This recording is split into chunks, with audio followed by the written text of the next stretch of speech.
25/8 is in the business of time. We help leaders of small and medium-sized businesses work smarter, not harder, so they feel like they have an extra hour in the day and day in the week. Go from don't know what I don't know to I can't miss this show, as we talk proven strategies, practical tips and insider insights from a diverse range of industry leaders. Make time to grow your capabilities and confidence with 25/8.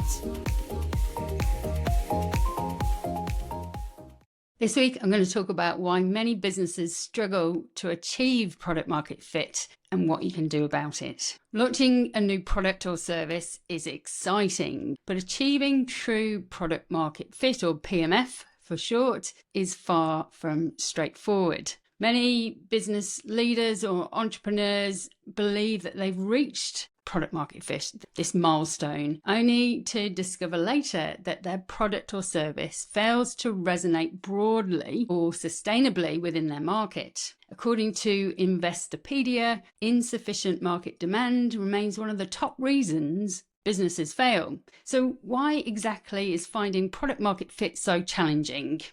Well, let's talk about some common pitfalls in pursuing product market fit. The first one is that you may not have done sufficient market research. We might launch a product based on our assumptions, our experience maybe in an industry we think we know, and we've made assumptions rather than validated market insights. So rather than having the validated market insights, the data to back up what we believe, what we've hypothesized might be a good business. And without that rigorous market analysis, often our products or services might misalign with the actual customer needs, or they might face a overly crowded marketplace and we haven't found what differentiates us, what is unique about us, and why someone should purchase our product or service over the alternatives. The second challenge is overestimating early positive feedback. You might get initial enthusiasm from friends and family, or early adopters is a term used in the startup world, and this can give us a false sense of market fit. Ben Yoskowitz of Focused Chaos emphasizes that genuine product market fit requires sustained, broad-based market enthusiasm, not just early interest. The third challenge is ignoring customer feedback. Building momentum highlights that failing to establish structured customer feedback loops results in products that don't evolve with customer needs. Products must adapt continuously to retain relevance and appeal. We need to be assessing our markets for any change in our customers' desires, so that we are producing something, we're providing something that is of value, that meets a need, meets a demand. Next challenge is premature scaling. So this is where we might expand our business too soon without verified product market fit.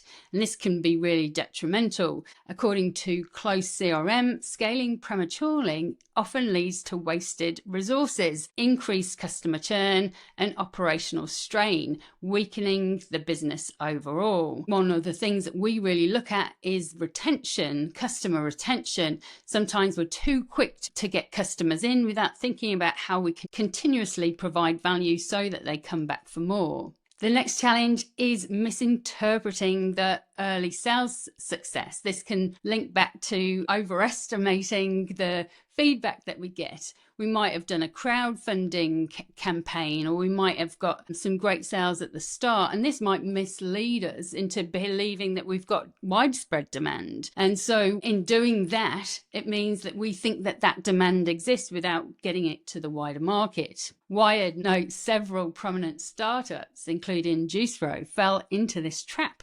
interpreting niche enthusiasm as a broader market interest, and that resulted in costly failures. The final challenge is second product syndrome. Wikipedia defines second product syndrome as companies becoming overconfident after initial success, launching subsequent products without adequate market validation. We've got this confidence that we're a success, that we don't go through that rigorous process of validating the market again for the next product. Even experienced businesses must rigorously validate new offerings. Here's some real life lessons for some notable failures. Juice Row, who I mentioned earlier, despite raising millions, their expensive juicing device failed because consumers didn't find enough value in its convenience compared to its high cost. Jawbone, once a wearable technology leader, misread evolving market needs and failed to adapt its product offerings, eventually leading to the business closing. So what can we do to avoid some of these challenges? The first one is conduct deep market research. What we want to do here is prioritize the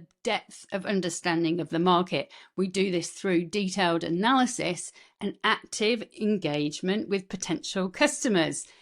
Talking to them, surveying them, observing them, whatever we can do to deepen our understanding of them, their needs, their goals, their aspirations, so that we understand how we can meet those. Secondly, we want to validate our assumptions and validate them continuously. We use lean methodologies such as creating MVPs if we're a startup, even if we're an established business and we're getting something out there.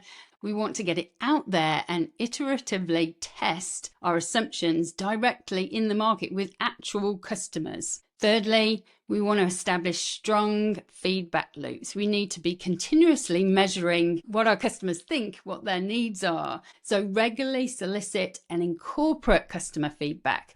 We adapt our product to ensure continuous alignment with evolving market demands. If you listened to last week's episode, we talked about an example called Slack and how they changed what it was that they were doing. They created essentially a communication tool for gaming, and in the end they created something for the workplace. And so how we adapt our product to meet a market demand is really important. So having those feedback loops in place help us understand that. Next thing that we can do is to scale responsibly. We only scale when clear and consistent indicators of genuine product market fit.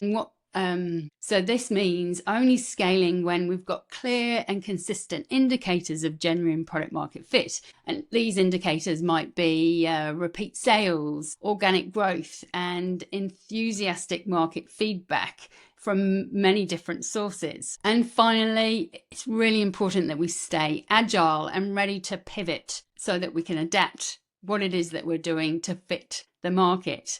So this means maintaining flexibility and openness to changing direction quickly based on market signals. The most successful businesses pivot effectively when needed. What's really important here, though, is that if you've got a really clear vision, if you've got a really clear mission, if you understand the purpose of your business, then how you achieve that can change. So if it is that you've got this clear vision, then you understand the change that you're trying to create, and that can direct you. Sometimes, though, our original purpose, our original mission needs to change. And so we need to really evaluate that. Is it that this change is enough for people? Is there enough people that believe that this change should happen? Or is the market only small? Is it only niche? There's only a small amount of people that believe in this change. And these are some of the questions that we ask ourselves regularly. One of the things that we say is strategy isn't a swear word, and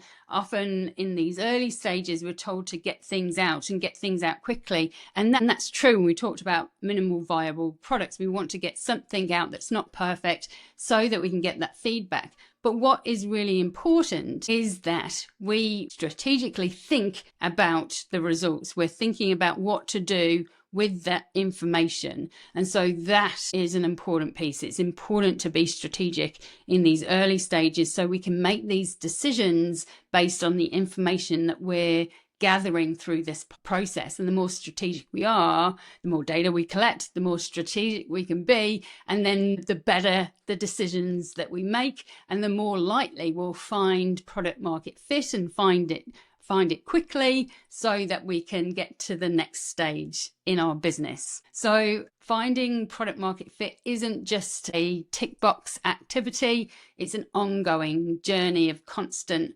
refinement, understanding and adapting our product or service. The value that we provide to our customers is really important regardless of what stage your business is at. It's really important in those early stages because that's what we need to focus on, but that's not to say we don't focus on this at the later stages to remain relevant and competitive in the market. This ongoing journey recognizes that there are common pitfalls and we can't get complacent, and if it is that we've been successful in one area, that we shouldn't not conduct rigorous testing in the next area. So remember that success lies not just in launching your product, your business, your product, your service. You can significantly improve your chances of success, of business success, the longevity, the sustainability of the business by focusing on your product market fit.